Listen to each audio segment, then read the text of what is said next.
Pre značkových výrobcov je téma ochrany životného prostredia a najmä zodpovedného nakladania s obalmi súčasťou ich DNA. Medzi našich členov patria aj samotní výrobcovia obalov.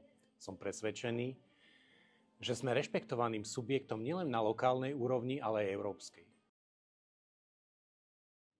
Prostredníctvom nášho členstva v Európskom združení pre obaly a životné prostredie Europen sme aktívne vstupovali do legislatívneho procesu v rámci aktuálneho nariadenia o obaloch a odpadov z obalov. Na národnej úrovni sa nám v minulosti darilo zastaviť problém s cenovou reguláciou pre triedený zber, čo bolo aj v rozpore s hospodárskou súťažou a pravidlami Európskej únie. Sme pripravení naďalej hájiť záujmy našich členov. Pridajte sa k nám.